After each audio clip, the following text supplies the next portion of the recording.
नमस्ते। कन्याशाला Ankla YouTube channel पे आप सभी का हार्दिक स्वागत है। हमने पिछले वीडियो में कुत्ते की वफादारी की समझ ली और उस कहानी का वाचन भी किया है। वफादारी का गुण केवल मनुष्य में ही नहीं होता, जानवरों में भी होता है। यही इकाई में हमने देखा कि एक वफादार कुत्ते की कहानी है और कुत्ता अपनी वफादारी के लिए बहुत ही प्रसिद्ध होते हैं, जो हम सभी को मालूम है। जो मालिक उसे प्राणों के समान प्यार करता था, उसी के हाथों उसकी मृत्यु हो जाती है। वो जो वफादार कुत्ता था, लाखा बंजारे ने उसे भूल भूल में उसकी मृत्यु हो गई अपने मालिक के हाथों से ही। बाद में मालिक को अपने अविवेक पर बहुत ही पश्चाताप होता है और वह उसकी समाधि बनाकर अपनी भूल का प्रायश्चित भी करता है। वो हमने इस कहानी में देखा। अब हम उसके जो शब्दार्थ है, मुहावरे है और एक कहावत भी है, उसका भी अर्थ हम देखेंगे। पहला शब्दार्थ है समाधि। समाधि यानी कि स्मारक। स्मारक हम क्यों बनाते हैं? तो किसी विशिष्ट व्यक्ति या प्राणी की याद को कायम रखने के और उसके प्रति अपना जो प्रेम और सम्मान है वो प्रकट करने के लिए उसकी समाधि बनाई जाती है। नेक्स्ट है वफादार। वफादार यानी कि स्वामी भक्त। कुत्ता बहुत ही बड़ा वफादार था। उसका मतलब है उसे उसके स्वामी यानी कि उसके जो मालिक था वो उसका भक्त था, उसे बोलते हैं स्वामी भक्त और उसे बोलते हैं वफादार। नेक्स्ट है बंजारा। बंजारा यानी कि एक विचरती जाति, एक घुमक्कड़ जाति, जो अपने सामान को बेचने के लिए एक गांव से दूसरे गांव ऐसे घूमते रहते हैं और जहां पे भी उसे घास चारा आदि अपने प्राणी के लिए जो मिल जाए वो वहां पे ठहर जाते हैं। उसका ही आगे है पड़ाव। पड़ाव यानी कि यात्रा में कुछ समय का ठहराव, यात्रा में कुछ समय के लिए कहीं पे ठहर जाना, उसे बोलते हैं पड़ाव। आगे है मिश्री। मिश्री यानी कि चीनी, शक्कर, गुजराती में कहीशु खांड। गिरवी। गिरवी यानी कि अमानत। मैंने आगे भी आपको समझाया है कि गिरवी रखना यानी कि अमानत के तौर पे वहां पे उसके रखना। आगे है लादना। किसी के ऊपर बहुत सा वस्तुएं रखना। जबान। जबान यानी कि वचन। रकम। रकम यानी कि धन। आगे है लुटेरा। लुटेरा यानी कि लूटने वाला और उसे हम डाकू भी कहते हैं। लौटना। लौटना यानी कि वापस आना। कहाँ पे भी हम लोग गए हो और वहां से वापस आते हैं, उसे बोलते हैं लौटना। सूद। सूद यानी कि ब्याज। समेत। समेत यानी कि साथ। जमानत। जमानत का अर्थ होता है जामीन। जब हम कोई पैसे उधार लेते हैं तो हमें या कुछ ब्याज के लोन थ्रू लेते हैं, उसमें भी हमें कुछ जामीन के तौर पर रखना होता है। जामीन कोई किसी को बनाना भी पड़ता है, तब हमें वो पैसे मिलते हैं। चारा। उपाय। अभी मेरे पास और कोई चारा नहीं था, उसका मतलब कि अभी मेरे पास उसके अलावा और कोई रास्ता नहीं था। मुग्ध। मुग्ध यानी कि प्रसन्न, मोहित। बेवफाई। बेवफाई का अर्थ है विश्वासघात करना। प्रहार, आक्रमण, हमला। मुक्त, आजाद। सौ, लाश। गोद, आंचल, ગુજરાતીમાં કહીશું ખોડો। હવે नेक्स्ट આપણે આગળ मुहावरे भी देख लेंगे। मुहावरे में पहला है हृदय हिला देना, हृदय को द्रवित कर देना। पहले हम उसका एक वाक्य भी देख लेते हैं। शहीदों की ये कहानियां हमारे हृदय को हिला देती है। हृदय को हिला देना मतलब कि हृदय को द्रवित कर देना, हृदय को अंदर से हिला देना। आगे है मार खा जाना। मार खा जाना का मतलब है यहाँ पे नुकसान होना।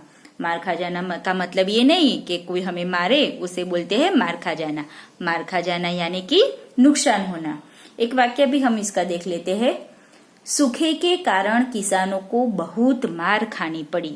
ये वाक्य इस कहानी में नहीं है, लेकिन हमने ऐसे ही बनाया है कि सूखे के कारण किसानों को बहुत मार खानी पड़ी। आगे है तीसरा, फूटी कोड़ी न होना, बहुत गरीब होना, अत्यंत गरीब होना, पास में पैसा न होना, इसको बोलते हैं फूटी कोड़ी न होना। इसका एक वाक्य भी हम देखते हैं। लड़का मिठाई कैसे लेता, उसके पास तो फूटी कोड़ी भी नहीं थी। चौथा है कोई चारा न होना, कोई उपाय न होना, कोई रास्ता न होना, हमारे पास और कोई उपाय नहीं है। कर्ज लेने के सिवाय गुप्ता जी के लिए और कोई चारा नहीं था। ये भी इसका एक वाक्य हो सकता है। आप लोग अपने हिसाब से भी कोई भी वाक्य बना सकते हैं। जो आपको ये समझ में आए तो आप उसका कोई भी वाक्य बना सकते हैं। मैं तो आपको सिर्फ उदाहरण के तौर पे दे रही हूँ। नेक्स्ट है डाका डालना। डाका डालना यानी कि चोरी करना। कल रात उसके घर डाकुओं ने डाका डाला।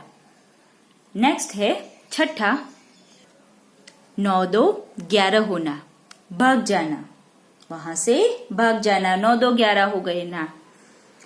पुलिस के आने के पहले ही अपराधी 9-2-11 हो गए। आगे है हक्का बक्का रह जाना, चकित होना, चकित रह जाना। लड़के की स्मरण शक्ति देखकर शिक्षक हक्का बक्का रह गया। आगे है खुशी का पार न रहना, बहुत खुश होना। खोया हुआ बच्चा पाकर माँ की खुशी का पार न रहा। खुशी का पार न रहना मतलब कि बहुत ही खुश हो जाना। आगे है फुट फुट कर रोना, जोर जोर से रोना, बहुत अधिक रोना, अत्यंत रोना। बेटे की मरने की खबर सुनकर माँ फूट फूट कर रोने लगी। यहाँ पर भी कहानी में भी दिया गया है कि कुत्ते के शव को देखकर वो लाखा बंजारा फुट फुट कर रोने लगा। आव देखा न ताव, बिना सोचे समझे काम करना। कुछ आगे नहीं सोचना, कुछ पीछे नहीं सोचना कि क्या है, कोई बात समझना नहीं और उसके पहले ही हमें वो काम कर देते हैं, उसको बोलते हैं आव देखा न ताव। सेठ जी ने आव देखा न ताव और गरीब किसान पर गोली चला दी। एक कहावत भी दी गई है, अब पछताए क्या होत क्या जब चिड़िया चुग गई खेत। नुकसान हो जाने के बाद अर्थात समय निकल जाने पर पछताने से क्या फायदा। अर्थात समय निकल जाने पर पछतावा करने से कोई लाभ नहीं होता। अगर हम उसकी कुछ और समझ ले तो इसका मतलब होता है कि खेत की रखवाली तब करनी चाहिए जब उसमें फसल हो। यदि फसल का ध्यान रखा जाए तो चिड़िया सारे दाने चुग जाती है। बाद में पछताने या खेत की रखवाली करने का कोई अर्थ नहीं है। हम ये भी कह सकते हैं कि अगर हम यहाँ पे इस समय हम लोग छोटे हैं और हमारा कर्तव्य है कि हमें पढ़ना है, हमें कुछ सीखना है। अगर हम इस समय पर नहीं सीखेंगे, इस समय पर नहीं पढ़ेंगे तो क्या होगा, हमें कुछ आएगा नहीं और जब वो समय निकल जाएगा और जब हम बड़े होंगे तो हमें लगेगा कि मुझे ये आता नहीं है, मुझे ये सीखना चाहिए था, लेकिन अब कोई फायदा नहीं रहता। क्यों? क्योंकि अब उसका समय निकल गया है और अब हम वो काम नहीं कर सकते। इसीलिए हम लोग कहते हैं कि जब जिसका समय हो वो काम उसी समय कर लेना चाहिए, फिर पछताने से कोई फायदा नहीं होता है। इस कहानी में यही हम देख सकते हैं कि लाखा बंजारे ने बिना सोचे समझे अपने कुत्ते की वफादारी पर संदेह किया। उसने कुत्ते के गले में बंधी वो चिट्ठी नहीं देखी। अगर वो चिट्ठी देख लेता तो वो कुत्ता उसके पास होता। उस चिट्ठी में क्या था? सेठ ने कुत्ते की प्रशंसा करते हुए उसे मुक्त किया था। लाखा ने जल्दबाजी में कुत्ते को मार डाला। बाद में चिट्ठी पढ़ने पर उसे बड़ा पछतावा हुआ, पर उससे कोई फायदा अभी होने वाला नहीं था। क्यों? क्योंकि कुत्ता तो मर गया था। इसीलिए कहा गया है कि अब पछताए होत क्या, जब चिड़िया चुग गई खेत। तो इस वीडियो में इतना ही। आगे हम अभ्यास और स्वाध्याय को भी देख लेंगे और भाषा सज्जता भी हमें देखनी है। तब तक के लिए बाय बाय।